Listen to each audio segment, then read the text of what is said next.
कार्यालयाला जवळजवळ 150 ते 200 लोक आले. आम्ही तिथून करकम ग्रामस्थ या महिला ज्या आलेल्या आहेत ही सर्व मोलमजुरी करणाऱ्या महिला, यांना प्रत्येकाला घरकुलं दिलेले आहेत. त्याच्या विरोधात तो माणूस कुठला काय आम्ही त्या माणसाला ओळखत सुद्धा नाही.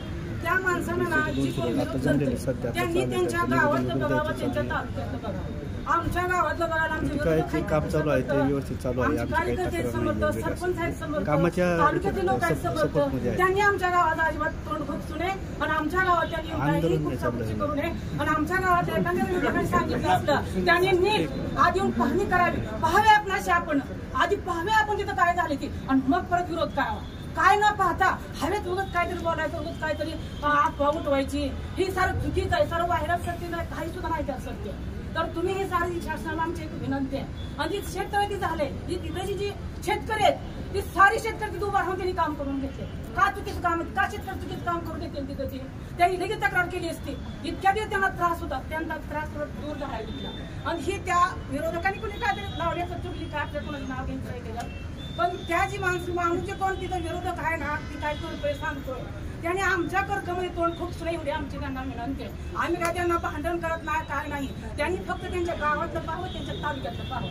आमचा ही करकम गट कसा आहे, पुणे जिल्ह्यात सोलापूरचे 1 नंबर गट आहे आमचा करकम. इतकी लोकसंख्या आमच्या करकम, सारा विकास झाला पाहिजे आमच्या महाराष्ट्र शासनाला आणि आयुक्त विनंती आहे आमची. आणि या गोरगरीब साऱ्या महिला ज्या आलेल्या आहेत ही साऱ्या गोरगरीब आहेत. हे एकही महिला घरी राहणार नाही. ह्यांच्या मागे बचत गट आहेत, ह्यांनी घरं बांधली, मग घरकुल मंजूर झाल्याच घरं बांधली साहेब. मग एखादा हप्ता महागावर झाला असं बचत गट काढल्यात, बचत गटात पैसे द्यात घातले गावा घरून का बरं 1,20,000 घर होतं का साहेब सांगा तुम्ही. संडास बाथरूम होतंय का. मग जी विरोधक आहे ना त्यांनी मंत्रालयात जावं, तिथं विधानसभेत जावं आणि घरकुलाला पैसे आगाव द्या म्हणा. असले कार्यात होण्यापेक्षा घरकुल होत नाही ना 1,20,000 मध्ये 5 लाख द्या. तिथं उपोषण करा, आम्ही दाखवतो त्याच्या पाठीमागं. असं काहीतरी लोक काहीतरी भ्रष्टाचार करायचं, काहीतरी सांगायचं आणि या महिलांचं सारा हप्ता तटवले ती सारा चुकीचं आहे. अन्याय केला सारा या महिलांवर त्यांनी. एकही महिला गरीब असणार नाही. साऱ्या महिला कामावर रोजगार दिले आणि त्यांचे सहकुशीने आलेले आहेत ती. आणि ह्या मालकाने इतकं काम त्यांचं चांगलं आहे ती काय नसतं 5 वर्षांनी एकदा घरी येत नाही ती मालक ही सरपंच.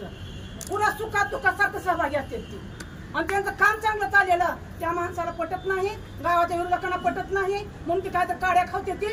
तर यात तुम्ही काही त्यांच्याकडे दुर्लक्ष करा शासनानं. आणि आज माझी विनंती आहे. जय हिंद जय महाराष्ट्र.